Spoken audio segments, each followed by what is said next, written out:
au sang de la victoire. Et on peut leur souhaiter, et ce qu'il faut leur souhaiter, c'est que ce goût, ils aient envie de le retrouver le plus souvent possible, tout simplement. Que ce soit le début d'une longue histoire. Phil Dawson qui passe derrière nous, les yeux humides, alors qu'on voit la joie bordelaise magnifique dans la cathédrale de Cardiff. Et je rajouterais qu'aujourd'hui, l'UBB, c'est un peu comme Basse.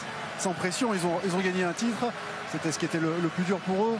Maintenant, le championnat, c'est autre chose. C'est autre chose. La digestion de cette finale va être différente de celle de l'année dernière. Regardez, toute la famille de l'UBB est réunie. Les joueurs hors groupe, les familles sont là aussi, les titulaires, le staff. Et cette coupe, objet de toutes les convoitises que Maxime Lucu va aller brandir. C'est le début du protocole des champions qu'on va suivre avec vous, Fred et Xavier. Et pas uniquement avec les joueurs de l'UBB. Manifestement, c'est un trophée qu'on va aller chercher en famille.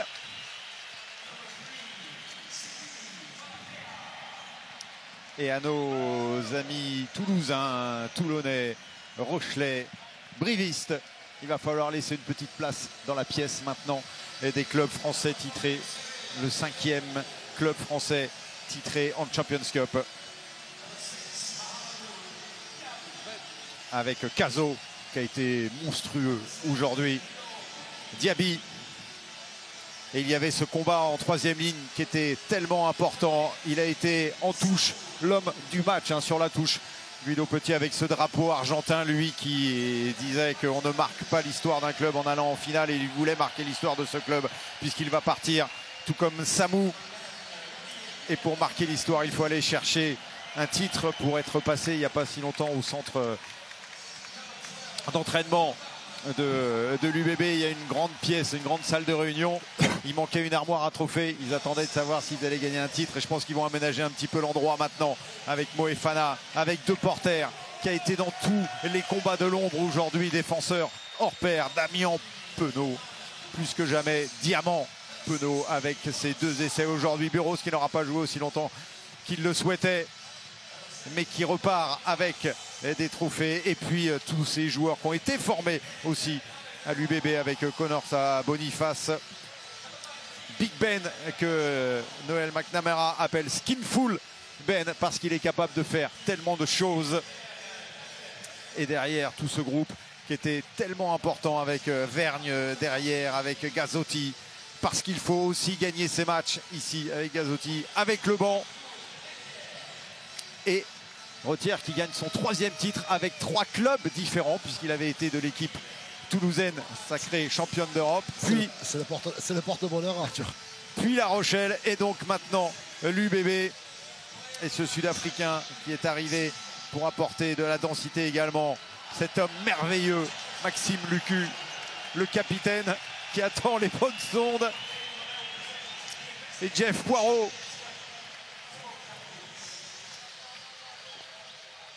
On vous parlait de grands jours, peut-être pour l'UBB. Pour que ce soit un grand jour, il faut savoir gagner les matchs qui comptent pour enfin pouvoir brandir le trophée et le soulever devant tout un peuple, celui de l'UBB. L'UBB, championne d'Europe, vainqueur de la Champions Cup, et qui succède donc à Toulouse. Le trophée reste français.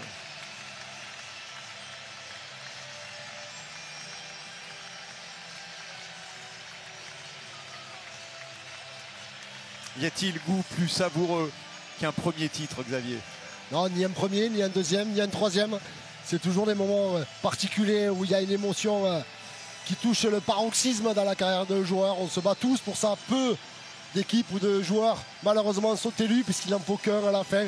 Voilà, mais c'est les moments importants. C'est les moments de vie dont chaque joueur, chaque membre du staff se souviendra toute sa vie. Et là, ça y est, le staff qui vient se joindre à tout ce groupe de l'UBB, parce que s'il y a 23 joueurs qui ont été sacrés aujourd'hui, c'est tout un club avec, encore une fois, toute la saison, tous les joueurs impliqués, parce qu'il faut faire tourner. Thibaut Giroud le disait en conférence de presse hier, tout ceci c'est bien joli, mais si on est capable d'aligner aujourd'hui une équipe performante, c'est qu'on a su faire tourner aujourd'hui et qu'on a su avoir les joueurs les plus importants en pleine forme pour aller chevaucher tout en haut et aller chercher le trophée, Vincent. De toute façon, dans tous les cas, la saison dernière, même si elle a été dure, on a senti aussi dans la bouche des joueurs que cette finale les avait traumatisés, mais elle a servi cette finale perdue dans les circonstances que l'on connaît. Ça a permis aussi à chacun de pouvoir se remettre en question et de savoir pourquoi aujourd'hui, voilà, on avait envie de se lever un trophée comme ça. Il faut bien sûr faire des sacrifices, mais quel accomplissement une fois qu'on y arrive. Ça reste quand même du bonheur et ça efface tous les moments de doute et tous les moments difficiles que cette équipe a pu vivre après cette finale perdue contre Toulouse l'année dernière. Le président Marty, qui avait fait un très beau discours l'année passée après la défaite en finale, qui a dit bah, c'est pas grave, on va partir de là maintenant pour aller un petit peu plus haut. Il est à nouveau en finale et entre guillemets dans le secret des conversations avant la finale disait mais même si on perd, eh bien on va continuer à construire derrière. Il n'y aura pas à construire, si, parce qu'on ne s'arrête jamais, mais pas sur une défaite, sur une victoire. Mais à force de tourner autour quand même, parce que ça fait quelques années maintenant que l'UBB commence à faire partie de la cour des grands. Alors certes, il y a eu des déceptions, mais aujourd'hui, à force d'y tourner, ils ont enfin ce trophée et ça va surtout aussi à lever un peu ce spectre de défaite, je veux dire, sur les moments charnières. Maintenant, ils ont sûrement lancé. Et je souhaite bonne chance aux gars du protocole qui essayent d'expliquer aux joueurs de l'UBB qu'il ne faut pas aller de ce côté-là pour aller féliciter les supporters. C'est pas gagner son histoire. Ils ne l'écoutent pas parce qu'ils ont tous les droits ce soir. Ils sont champions.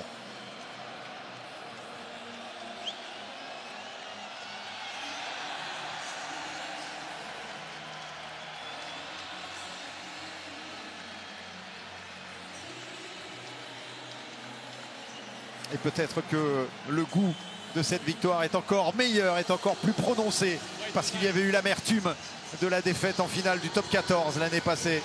Et rappelons également, Vincent, que cette équipe de l'UBB est toujours en route pour un doublé.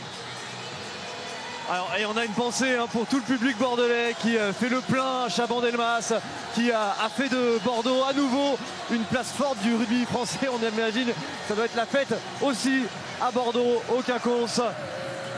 Un mot avec l'homme, l'un des acteurs de la régénération, de la recréation de cette équipe.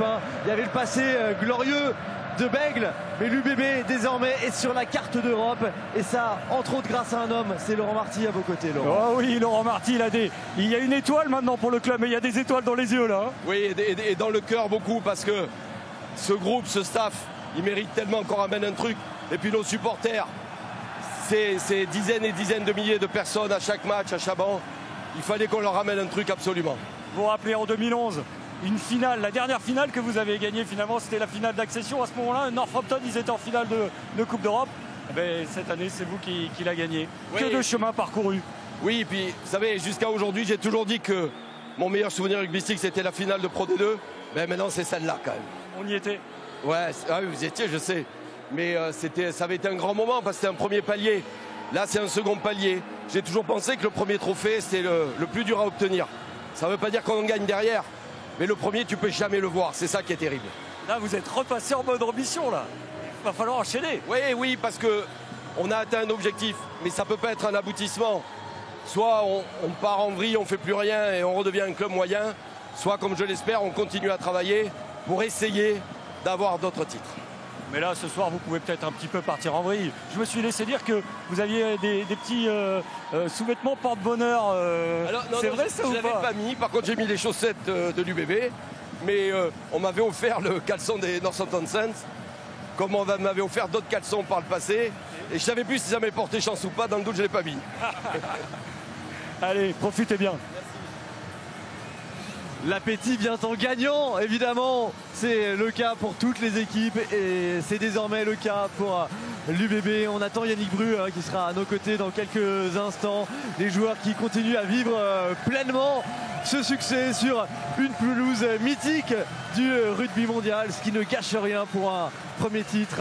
L'UBB se rappellera que c'est à Cardiff que la première étoile est venue. Yannick Bru à nos côtés. Bravo Yannick, félicitations. Merci. Ça y est, ce premier titre, ce qui va peut-être déclencher beaucoup de choses et surtout le temps de passage. L'UBB a grandi, ça y est, vous êtes dans la cour des grands. Ouais, non, franchement, on ne va pas plus loin que ça. Bon, vous savez comment s'est terminée la saison dernière et ça a été vraiment un cauchemar de se relever de ça. Donc, ce qu'ont accompli les joueurs à un an pour se remettre sur les appuis, repartir de l'avant et aller chercher ce titre, franchement, c'est fort. Donc, je les félicite d'abord grandement à eux. Bon, on a senti sur la deuxième mi-temps que la pression du résultat prenait le pas sur beaucoup de choses et on n'a pas livré notre meilleure performance de l'année. Je suis conscient, mais on voulait tellement ce premier trophée que ça nous va. Est-ce que ça compte, ça, vraiment, quand on a enfin son étoile, de ne pas avoir livré son meilleur match de l'année? Non, c'est sûr. L'objectif était vraiment de gagner, mais bravo à cette équipe de Northampton qui a fait déjouer beaucoup d'équipes. C'est difficile de leur marquer les points. On l'a vu, on s'est un petit peu obstiné en fin de match. On pensait qu'il manquerait d'énergie dans les 20 dernières minutes et notre bande nous a apporté, mais on pensait qu'on amènerait Northampton au point de rupture et force est de constater que ça n'a pas été le cas, donc bravo à eux aussi.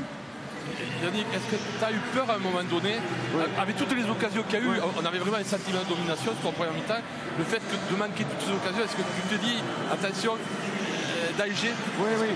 Non, il y a eu un paquet de petits moments dans ce match où on n'a pas été intelligent. Je pense à cette dernière touche de la fin de première mi-temps où on est à 15 contre 14. On choisit de jouer. Non, on a un carton jaune et Mamadou Diaby est toujours dehors. Et on choisit de jouer au large alors qu'il fallait faire un ballon porté, attendre de la sirène et se remonter le moral à la mi-temps. Dessus, on prend un essai. Pénalité, ils vont en touche, ils marquent. Voilà, ça a été un des premiers tournants. Et puis en deuxième mi-temps, il y a eu plein de petits moments où on s'est obstiné à aller dans les coins, on a été maladroit. Et à un moment, même s'il y avait 8 points d'écart, j'ai pensé, la coupe va nous échapper. Oui, moi je voulais rebondir, Yannick, sur la gestion de la seconde période. Au final, il y a une énorme gestion défensive, puisqu'on est 0 points sur la seconde période. On ne va pas dire qu'il y a du pragmatisme, mais on est plus sur l'occupation. Comment toi, tu as fait passer ce discours-là auprès des joueurs à la mi-temps, justement? Disons qu'à la mi-temps, on était à 20-20. On avait encaissé un essai de trop, je vous l'ai dit, en fin de première mi-temps. On voulait être dans le bras de fer. On avait bâti aussi notre plan avec notre banc. On avait beaucoup de puissance sur le banc. On savait que Northampton avait des joueurs en reprise de blessures. On pensait qu'il manquerait de carburant sur les 20 dernières minutes. Donc j'ai juste dit aux joueurs, on ne parle pas du passé. Le futur, c'est ce deuxième mi-temps. On avait le coup d'envoi. Ils étaient encore à 14 et nous à 15. Donc il fallait taper un bon coup d'envoi, avoir à minima une possession dans leur camp ou une très bonne contre-attaque à réaliser. Et on avait encore 6 minutes de supériorité numérique. Donc il fallait marquer des points sur ce début de deuxième mi-temps. Et puis voilà, et puis on comptait aussi sur notre banc, je vous l'ai dit, qui devait amener beaucoup de puissance. On pensait que ça ferait la différence, mais franchement, bravo à notre adversaire du jour aujourd'hui parce que ils ont plié, ils n'ont jamais rompu. Ça montre les qualités qu'a cette équipe de Northampton. Yannick, c'est pas un ancien joueur de Guinoves que je vais apprendre ça. L'appétit vient en mangeant et en gagnant. Et la saison, elle n'est pas terminée, loin s'en faut. Ouais, non, c'est... Ouais, c'est pas terminé. Bon, franchement, ne me mets pas la pression trop vite. Il faut laisser apprécier quand même. On a besoin de... je vous laisse savourer, pas de problème. Et c'est vrai que tu parles de Guy. Et ce matin, je me suis souvenu, il y a 30 ans, je crois pour la première Coupe d'Europe, j'étais 24 ou 25e. 29 ans précisément. Il y a 29 ans, j'étais 25e sur le premier trophée du stade. Et je me trébalais dans les vestiaires avant le match et Guy était venu me voir et m'a dit, écoute petit, là les grands vont bientôt jouer, est-ce que tu peux sortir du vestiaire s'il te plaît? donc c'est vrai que ce matin j'ai pas pu m'empêcher d'y repenser avec tout l'amour et le respect que j'ai pour Guy. Et voilà, puisque vous me parlez de lui. Bon, et nos consultants toulousains, vous les gardez, c'est bon? Parce qu'on a re-signé pour 5 ans. Hein, donc, ils sont tous de mauvaise foi, mais c'est quand même des bons mecs. Merci Yannick. Merci à vous. Merci. Bravo. Allez fêter ça avec vos joueurs avant de penser à la suite de la saison. Et oui, ils ont tous été à l'école de la gagne de Guinoves. Hein. C'est vrai pour Xavier, c'est vrai pour vous, c'est vrai pour Yannick Bru. Ce trophée reste quand même, je le précise, au pays de la chocolatine. Hein. Je veux le préciser quand même. Voilà, c'est pour ça que vous êtes dans la team Bean, hein, c'est pour la finesse de vos analyses, Eric. Non, mais que dire de plus? C'est cette joie de joueur, cette joie de coach, tout en retenue. C'est sûr qu'il va falloir remettre la machine en place, mais quand vous êtes joueur, après une belle victoire de ce niveau, c'est sûr que le lendemain, vous êtes sur notre planète, mais dès que les matchs vont arriver, ils vont avoir ce goût, ils vont avoir envie de retrouver ce plaisir.